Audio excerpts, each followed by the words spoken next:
So today it's a special day. With me, I have Dara Goldberg. Dara, thank you so much for coming to collect and grow seeds with me. It's an honor to have you to share this message that I find extremely important, especially nowadays that we're dealing with, to some extent, a crisis, right? I want you to kind of walk us through how you discovered this crisis within your life that maybe we can all be going through in some shape or form, and how you turn it into something positive, something empowering. And not just that, but kind of changing what society has put into this specific crisis that we're going to discuss today, and how we can just look at it as another stepping stone to our growth. Thank you for being here. This is going to be a chat that I've been so looking forward to having you here is such a pleasure. Thank you. Thank you. I'm thrilled to be here. And I love this. Absolutely. Yes. I think what really led me to this, we have this artificial construct called the midlife crisis. And I think there's so many things that are wrong with it. One, that it's midlife.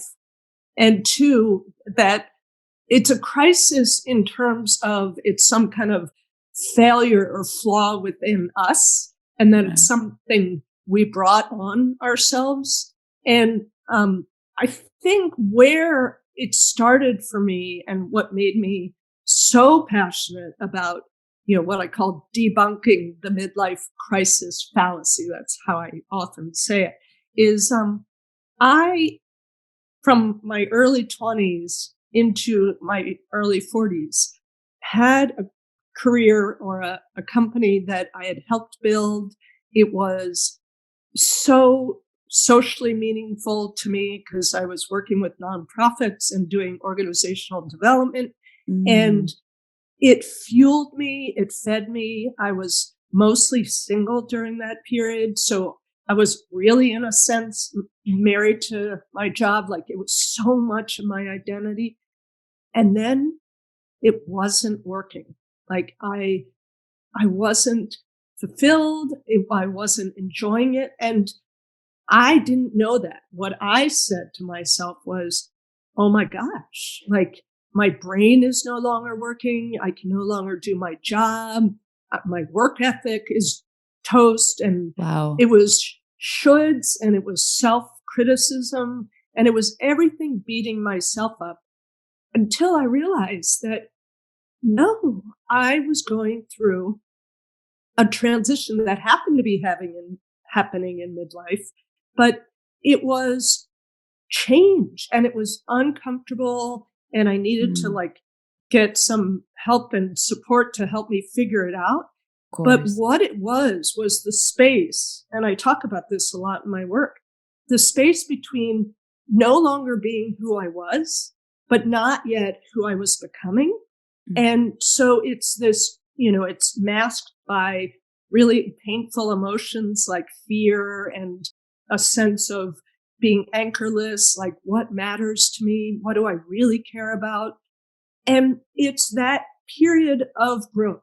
So whether it's something external, like a divorce or your nest emptying, or even moving to a new city, or becoming a parent for the first time, like, it can be positive changes, or it can come from within where you simply don't feel content with or fulfilled by what has been giving you a sense of purpose. Right. And those are signs that you're in a period of transition.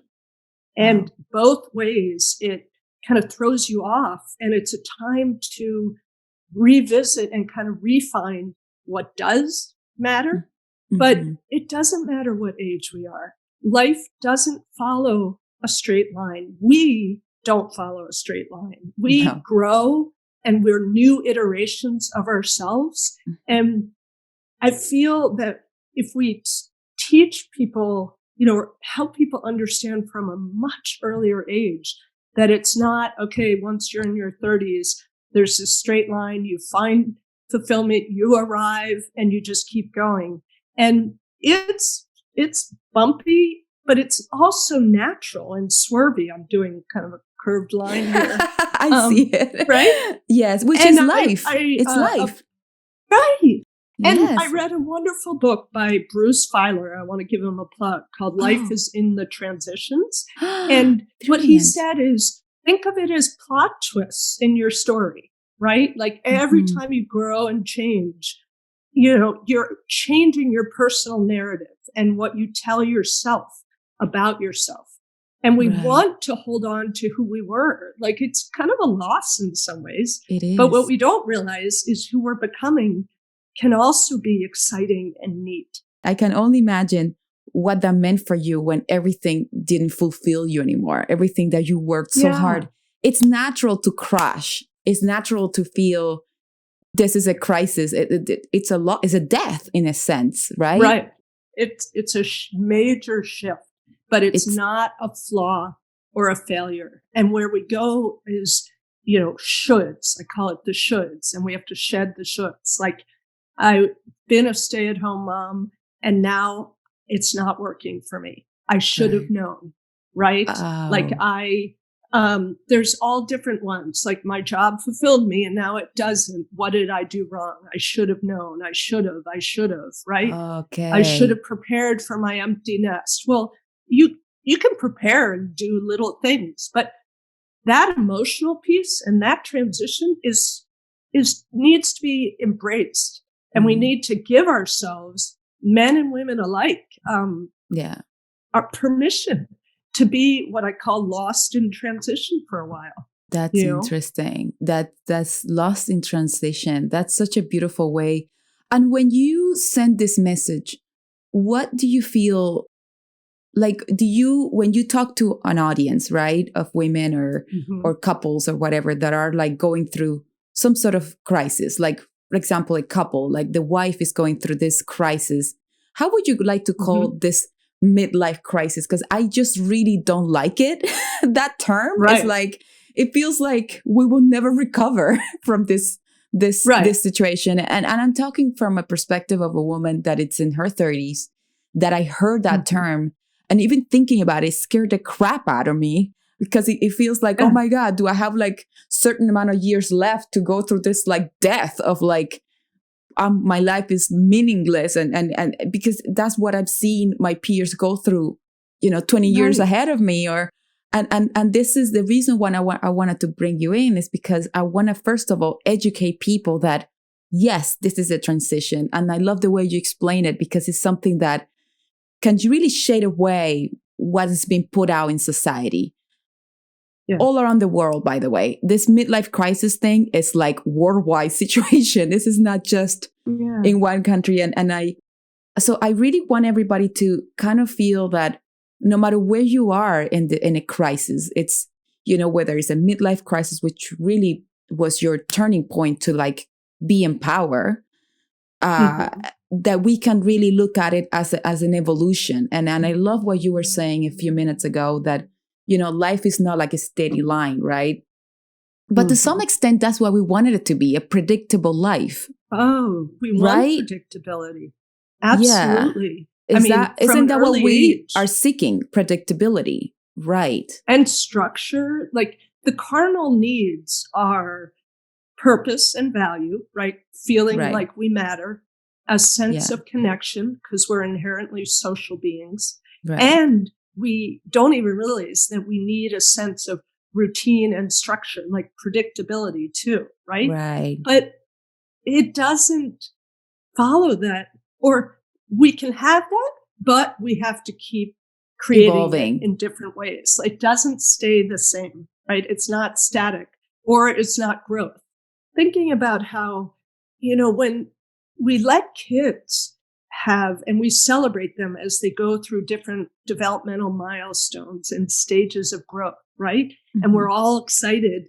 And even into our 20s, we're like growing and changing, and it's somewhat obvious. Mhm. But then somehow we've kind of, created this public sense that when we hit our 30s and from then on, that we don't have any more milestones or even developmental changes. Wow. And that's where I think we get tripped up, because when it's percolating and happening, we're unnerved and, thrown off because we think we're supposed to have arrived.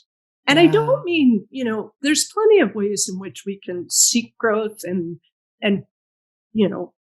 do and make changes with intention. But there's also invariably changes that we simply can't at first be intentional about. What we can be intentional about is how we respond to them, right? And how we choose not to blame ourselves. When you said, what's the wording that I choose to use kind of to take the place of, it doesn't fully, it's not exactly the opposite, but it's, if we can call it a growth spurt and even take out the word midlife, because it's just as you talk about, your life has changed dramatically, both, externally and from within, right? Yes. Those are growth spurts. And the key is to kind of not beat yourself up. And again, give yourself permission to be having it and to not know. Seek support if you need it. I'm a full proponent of that. Don't do it alone. Of course. And find revisit what does matter and rediscover what does matter and fulfills you. And then you're easing into the new growth. Does that make sense? It makes perfect sense. I don't know that sense. That's fluffy, but that's how I see it. It makes perfect sense. And it's actually something that I feel like everybody will relate to, because to some extent, through this pandemic, we are all going through some sort of crisis in a way to with identity, with, Totally. now that your job is no longer in the office, how can you really define yourself in an office at home? Do I really like this? Maybe I really don't. Right. Maybe I'm more social. Maybe I'm changing. It's this, how would you answer the question? I put this out to everyone.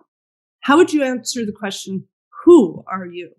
And I don't want to hear, even though it's very meaningful and important and great, but I don't want to hear that you're a mother or a father or a sister or a brother or a doctor or a lawyer or a bus driver. Those are great. Those are roles you play, and they're huge parts of your life. Just like I said, my company and my work was.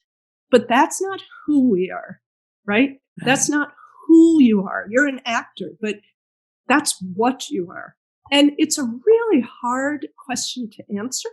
But if we can get at, what are the values we live by? What really matters to us? And again, that can shift.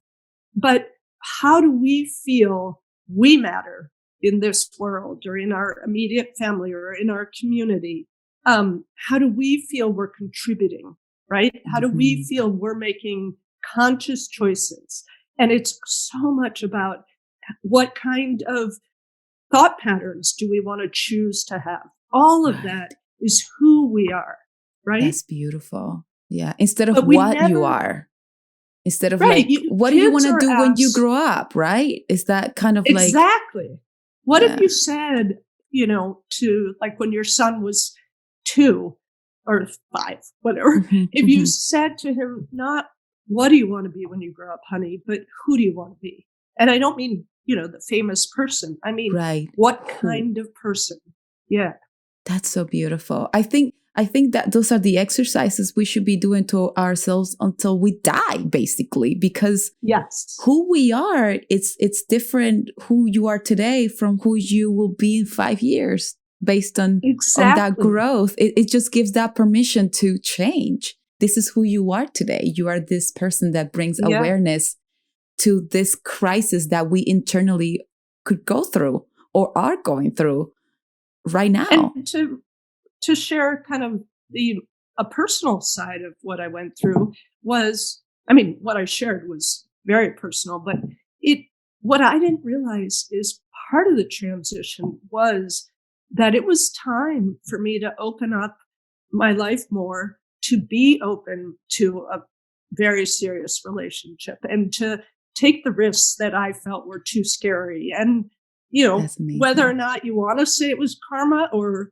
this growth spurt. But I did meet my husband at 42, That's for the beautiful. first marriage, and become a full-time stepmother to 4 and 5-year-old girls. And it, talk about external transformations and internal. Woo, Well, but it's whew, been right a there. beautiful ride. Yeah. So That's beautiful. But you gave yourself permission to grow that part of you, that yeah. woman in you that is also a nurturer. Because you're like a natural nurturer. I mean, even the work you did before becoming a full step mom is also to nurture other organizations to help them to that maternal instinct was like to some extent fed into that world, but then you transition it and you give it to like children, which is like something you were open to receive. But unless we are really aware and you're extremely self-aware, or if you're not self-aware, you're seeking for that awareness of what it is that you're going through. And it's basically your superpower in some extent, Dara. It's just knowing that you don't know something and be willing to learn it. And if it's painful, scary, you're going there and you became a mom and you became a wife and you became now this woman that impacts other women and it's all like kind of like a chain, right? And I have awful days. I have days filled with self-doubt. I have Yes. like even in pivoting careers and now working with, in my case, I work with women who are going through, kind of internal or external transitional periods. But I have days where I'm like, what the heck am I doing? Or I don't know what I'm doing, but the passion piece and the purpose piece that's where I return to, because I can't not do this. Like I feel the world needs it and yes. I need them. Like it's, yes. A symbiotic thing. So I didn't mean to say like I've arrived, because there will be a next. You are still transitioning. Transition. And that's who you are. It's a human that is in constant transformation. Dara, when somebody is in a crisis, like for example right now, and don't know what that transition is going to be, like in your situation, you kind of felt like, oh, this actual crisis, it's empowering, so I want to empower other people to be okay with that. So what if somebody's transition, it's not that empowerment, but it's another job? Like, what are the little simple steps that they should question? Like what exercises are there that they can answer? So it's like a stepping stone to a beginning, to a new start, without feeling like they will fail, or they're feeling scared, or they feel like they cannot make it. And also, my second question, add to that first question, is, in order for us to make that transition, like you very well said, you need help. You seek for help. Go and find a group of people that are going through the same thing. So we need that support system, especially when we're going through it. I really strongly believe in that. So how can we also let our, a spouse or whatever know that this is a transition, so nobody freaks out? Because, if you freak out, of course, everybody's like, oh, what is wrong with you? Like you need a support system to succeed. So what are those questions that we should ask ourselves when we're in that crisis, so we are aware, right? And then how can we educate our surroundings to help us succeed? I love both those questions. First, not first, they operate on parallel lines, which is the stuff you want to do, around digging deep and looking at your values, your interests, your what and your needs. Like, what do you know you need? It's not negotiable. Like you need to feel fulfilled, and you need structure, or you need like, what are the things you absolutely know? Like, and I have kind of a not a matrix. What am I thinking? A diagram. A diagram. Yeah. Where you're in the middle, and what defines you want to revisit your values. You want to revisit your priorities. And that's not to say, again, specific to empty nest women. it's not to say you're Mm. not a mother anymore, but your job description and your relationship is shifting and Mhm. feels sometimes like it's shifted overnight, right? They Yes. walk out the door. I mean, you know. I And know. Yeah. so what besides being a mom or a stepmother or a Mm. guardian Yeah. is matters to you? And the key piece that I feel gets so lost, especially for women who've stayed at home raising their kids, is you have gained so many skills and so much wisdom from having raised your kids and Totally. teasing out what those are. And also, you've gained so much, like, what were the pieces of raising your kids that you loved the most? And out of all that comes, you know, what you feel your talents are, the Oh, wisdom you have to contribute moving forward, the things you should take immense pride in, besides just looking at your kids. right. It's the things you did within that. And Right. that can get like lost in the mush of things. That's beautiful. And the parallel line is, don't do this alone. You know, like, Mhm. you have a support system, and often women will say, well, I lost a lot of friends when our kids launched. Right. That doesn't always happen, but when it does mean even pushing yourself to find a community of women where their nest just emptied. And I'll try to create that community when I work with women going through that for them, kind of as a launching point.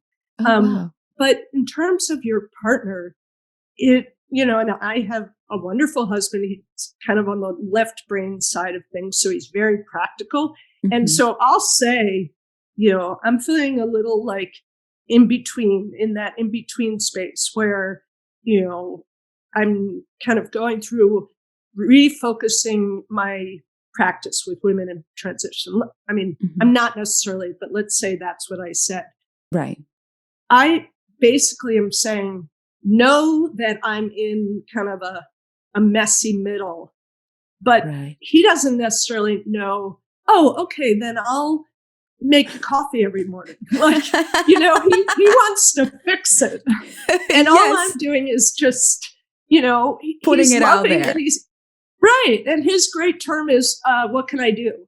And sometimes I'll just say, just love me, like, just know where I am. And that's so external supports of any kind, for some people, it's like a mentor like me. For some people, it's therapy, for some people, Absolutely. it's a community of people going through the same thing. Sometimes it's not that at all. It's a new hobby. And sometimes it's when people are really stuck in the grip, as I call it, Mhm. you have to, like, I have this one exercise where to get unstuck, don't look for something that you think, oh, good, that's going to work. Just Oh, put 3 ideas in a hat, shut your eyes, pull one out, and just do it. Like, don't wow. wait to want to do something. When you're really in the grip, you have Mhm. to do it, and then it kind of moves you into a It different creates space. momentum. Yeah, it creates Yeah. momentum. So maybe you will not continue doing that, but at least you're in emotion. So it will find Yeah. its And your way. mind shifts. And I don't Yeah. mean to make any of this sound simple, and It I'm kind of doesn't- saying it in a simplistic way. It's not, but it's possible. In fact, it's not just possible, it will happen. It's just you want to be in the driver's seat, right? Yes. Like I Yes. say, make transition happen on your own terms rather than having it happen to you.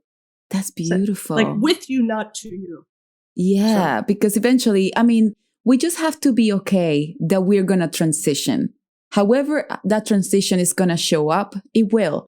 It's like you said, like when you have little children or dogs, like I just had a puppy, like every time this little puppy mm, does something new, like goes up the stair, you're like, "Oh my God." Like you celebrate all right. these transitions that are growth and children, when they crawl, when they smile, and those are really Yeah. hard transitions. They're teething. Like it's like I mean, they're really going through so much when they get A's, when they run and they win a medal. And it's like you celebrate all this stuff, and but it hasn't been easy for them, though. It's like it's been growing, but it's like you said, it's like so obvious. But then at some point, we just stop celebrating those transitions. It's like you arrived at 25. It's like, this is it. You're a doctor, 25. You're going to forever be said, no more transition. And then when something happens, you're like, you're stuck or you feel lost. And they're more subtle.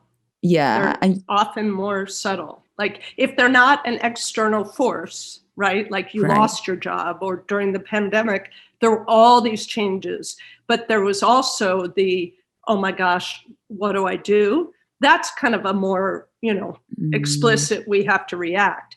But then there's also this, it tends to be really subtle as we get older. So it's not, we learn to, you could say I started running, at 25. And so that was kind of, you could see milestones, but often it's just this percolating from within. And to your point about the pandemic, like that is all of us going through a huge transition. And what I would say to people is, amidst the chaos, in your own lives, and I don't mean to downplay how hard this has been for so many people, harder than others, Absolutely. Like I think unequally and not right. But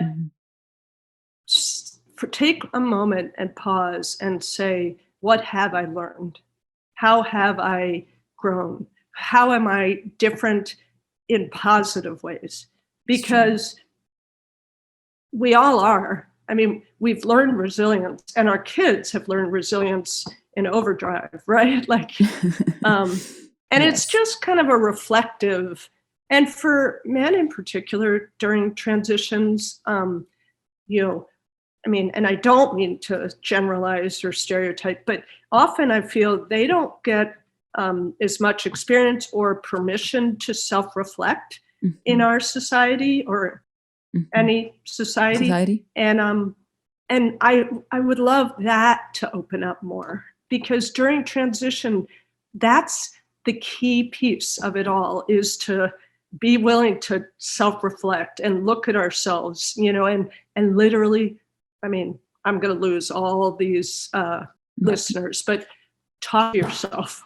Like one of my biggest pieces of, if you heard how much I talk to myself, it's, if I start talking back, then you can worry. But but I Dara, I could not be more. I could not agree with you more. I think the most important relationship is the one that we have with ourselves. And in order for us to have that relationship with ourselves, we need to talk to ourselves. We need to write things down. We need to wake up and have this exercise of writing what we feel, who we are, who we want to be, what's missing in our life. What is this pandemic causing us? Like whether you lost your job, your kids went to college, you're afraid of your children out there in the pandemic world. When they leave your home after they've been supervised 24/7 for 18 years, like whether you lost your job that you loved for 18 years, like it doesn't matter what it is, but it's everything starts within you, within finding these conversations. I find that they are just, once you're open to listen and once you're open to sit down and really take in seeds that could start shedding things of you without feeling like you're going to fail before you even start this transition. Or if you're in the middle of it, you feel like, oh, I don't know if I can make it.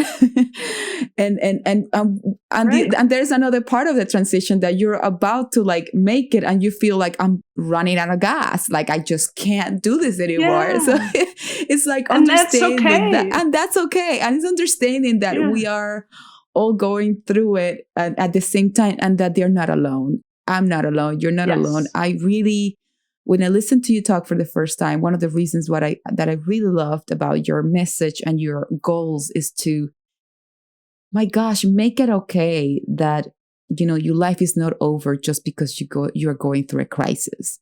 And for women out there that are going through hitting 50s or mid 50s or 60s that are going through this this crisis, it could be so scary because you feel like, where's my place in society when we really need that, the experience, the values that they have accomplished so much on raising children or having jobs or like lose, marriages or divorces, whatever. Relationships. You know how much experience it could be passed on to if it's put in the right way with the right intention. I mean, I love that message. I think it's something that everybody needs to just be educated about, because there are not many books about this. There are not many people talking about this situation and how we can empower each other through a crisis.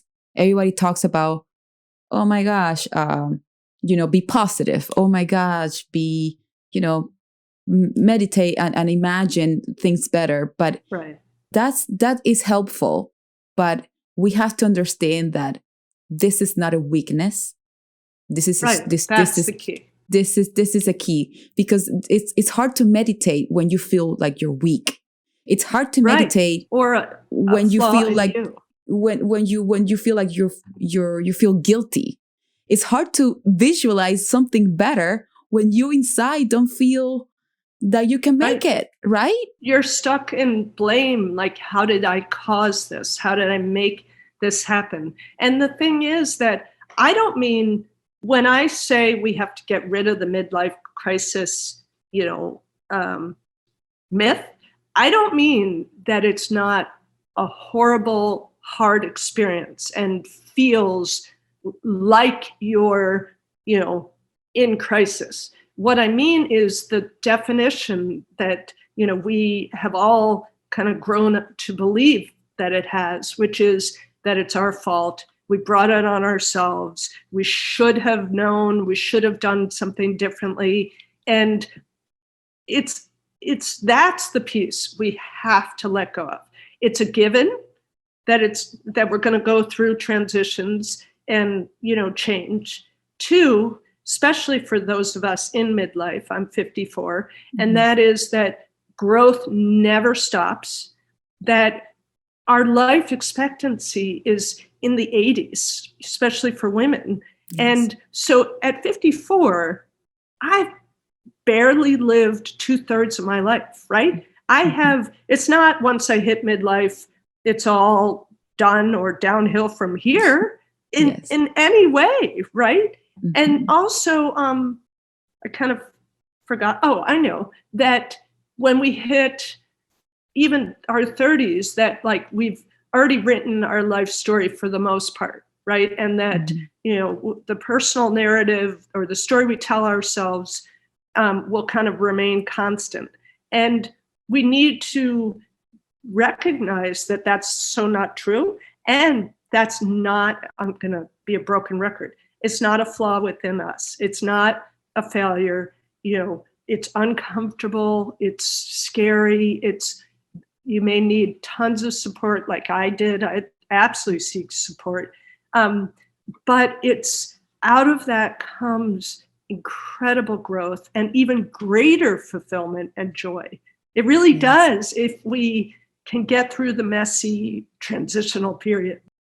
Dara, what do you think we blame ourselves when we fail, right? When we are in that crisis? Why is that self-punishment come from? Because to some extent, we've done everything right. We have this job, like you had this job for like most of your 20s and 30s, and then you feel like it's your fault. Like, like it's your fault to feel that way, like something is wrong with you. Why do we turn everything around into a negative outcome? Like we blame ourselves. Where does that come from? Because once we understand that and that attacks us, we can understand why we turn it around and kind of shoot ourselves to some extent. Why is that? I really believe that part of it is what we're taught either explicitly or kind of implicitly throughout our lives, that we're supposed to follow a straight line, and I don't mean choices like a trajectory in terms of a straight line. I mean that our what we need and what fulfills us should remain constant once we become adults. And that just isn't true. But we haven't been taught that it's a natural part of being human, that what fulfills us and what works for us can shift. And sometimes it shifts in ways that don't require us to make substantial changes. Like, you have couples who have been together 30, 40, 50 years, and they went through growth spurts and changes, but it didn't, and in their relationship they did, but it worked, right? Yeah. And then you have like even divorce rates. I think sometimes people just grow and shift in different ways. And I mean, in that context too. But I think if we can understand from a much earlier age that growth never stops, that it doesn't follow a straight line, that it is unpredictable, right? Yes. The whole predictability thing, we want it. It's not part of the human experience, and I think that's it. Like, I think those are the pieces that if we can help all of us understand those things and kind of embrace them as part of life earlier, and let our kids know that, guess what? You're never going to stop growing. Like, it might be, uncomfortable at times and unexpected, but it's going to be, out of it becomes your next you. I love that. Yeah. We mentioned before that, society focuses on roles, right? Not who we are. It focuses on those roles. And if we tell kids like, oh, once you graduate, that's your role forever. But if we just tell them, you're going to graduate and maybe you will graduate again and maybe you will study something else that will grow into what you already know. And this is a conversation that I really feel that we should be having with ourselves. And this is just the beginning of starting questioning us. This 2020 and 2021. I can tell you right now that there's no way someone hasn't been through a crisis. Right. There's no way. Absolutely. I would put this out there. I can promise you and everybody that at some point in this past year and a half, since the pandemic happened, somebody has sat down. I'm like, I feel like I'm going through a crisis because our world is going through it. I mean, this whole pandemic, this transition in our lives, it leads to adaptability. Parents that are now full-time parents, they're teaching, they're schooling their kids for the first time before they would be sent to school. Like, being okay with all this is difficult. And I love that you said that it's okay to acknowledge that this is hard. I mean, it sounds easy. Yes, please. But it's really be kind to ourselves.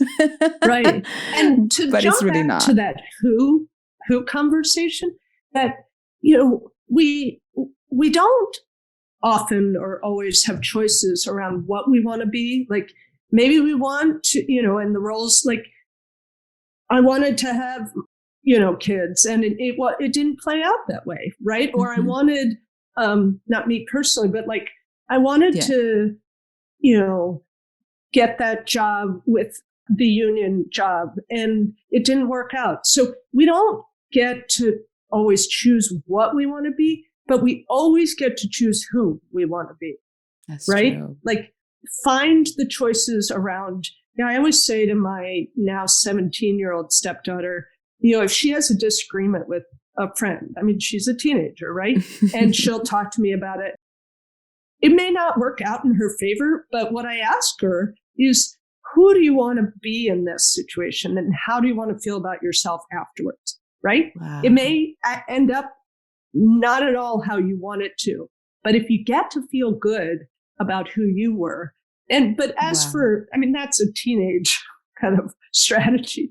But, but in life, like, we feel, and it's true, there's so many things we can't control.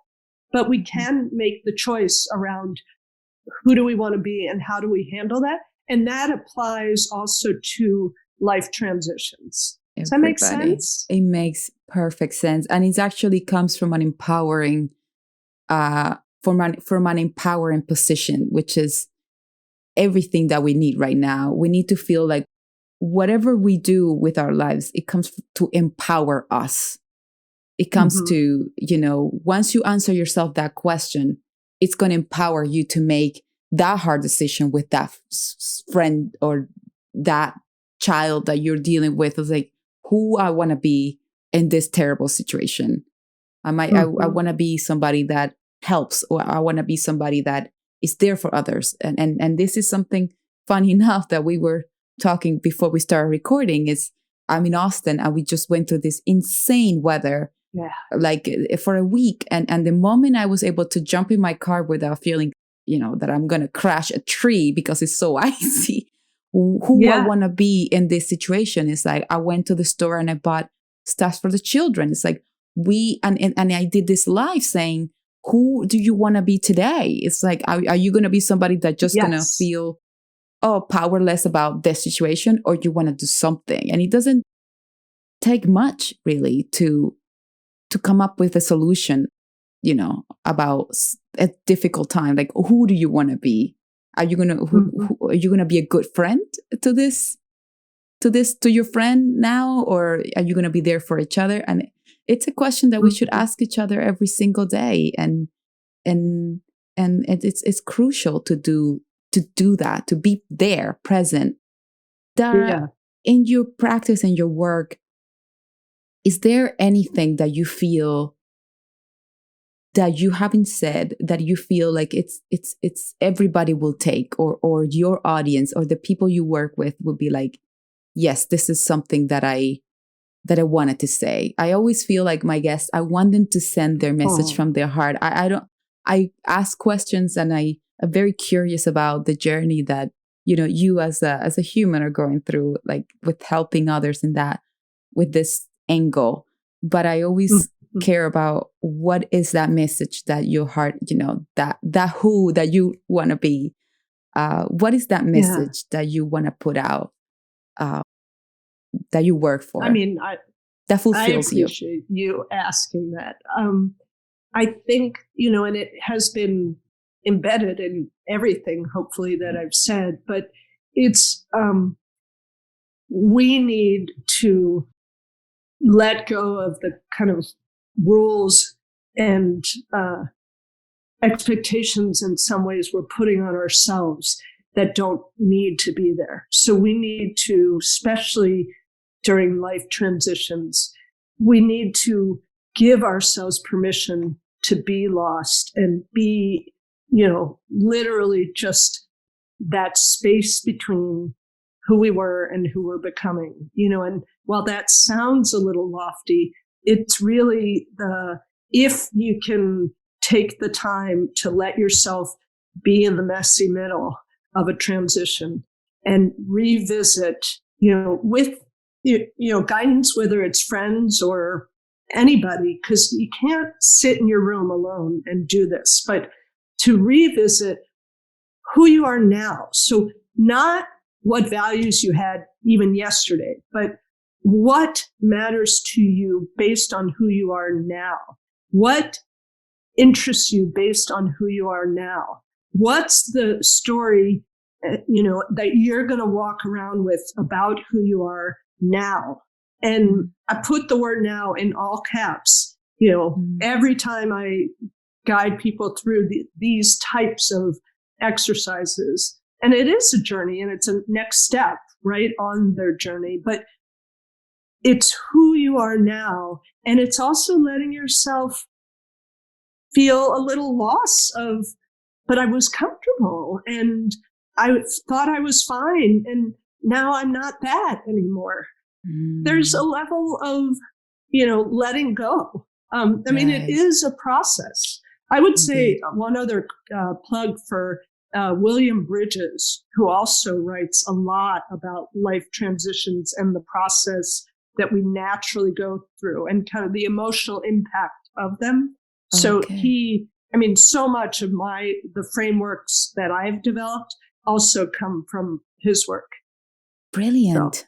No, this is great. I love when you put things out. And do you have, well, you're going to send me later your website and things that people can tune in to follow your, empowerment journey, for sure. Because whoever tunes in and feels that they can take something out of this conversation, I want them to have a place to go after this. And so make sure you send me that, and I will be posting this once this airs for sure. For sure. Dara, thank you so much for collecting and growing seeds with you. This has been such a pleasure. I feel like, seriously, our life is a garden. Like even my garden right now is frozen. That means that I have to, see what messy mess is out there. But it's in transition. My garden is really in transition right now. But you know what? But this is what it's about. Like you have to always stay on top of it. Really check the pulse on everything you do, every part of you that is changing. Nature has a way to show us that every single day. Like, fall happens, the leaves come out. But you know what? For a fact that the spring is going to come and flowers will bloom. So it's a growth spurt. It's just the seasons that even nature shows us every single day that we are, even, our environment is transitioning. Why shouldn't we? Why shouldn't we? Yeah. It's like a tree, having a tree that would never bloom again. Like it would be green 364 days a year. Like it's impossible. So I feel like it's a way to kind of grow and collecting growing seeds with you into our inner garden is like, I was really looking forward to it. And, congratulations on this message. And please, I wanted to empower you to keep growing. I love.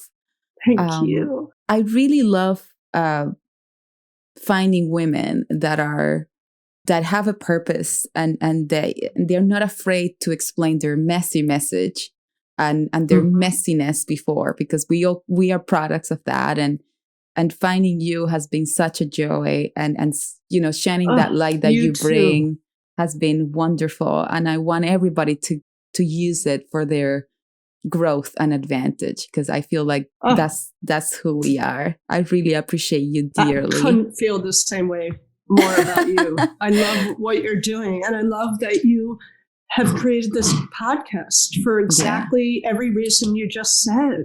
Yes, it was messy. People are going to benefit so much from you. Yeah. Well, it was. I think as much as they're benefiting, I am also. I'm like that little channel that is like finding little beautiful seeds along the way to be inspired and to be and to be creative. Like it's I don't feel things end here. I feel like this is the beginning of something that will keep growing and it's exciting. And that's how I feel with everybody I bring. It's like, I want to shine your light, and hopefully together we can, keep sending that to others. And that makes me happy. It makes me feel, it's kind of like who I am in some way. Yes, exactly. It's who you are and who you want to be. Right? Yeah. I also act. I do this. I do other things, but this is something that it's having the time and the opportunity to do this is such a joy. So thank you for coming, and thank you for your time. You're wonderful. It was awesome. And stay tuned, everybody, because this is I'm going to be putting out there everything that can lead you to keep following Dara. Thank you. Thank you. And you too. Thank you so much, Danay. Yes. Be safe. Okay. All right. You too. Take good care. Yes.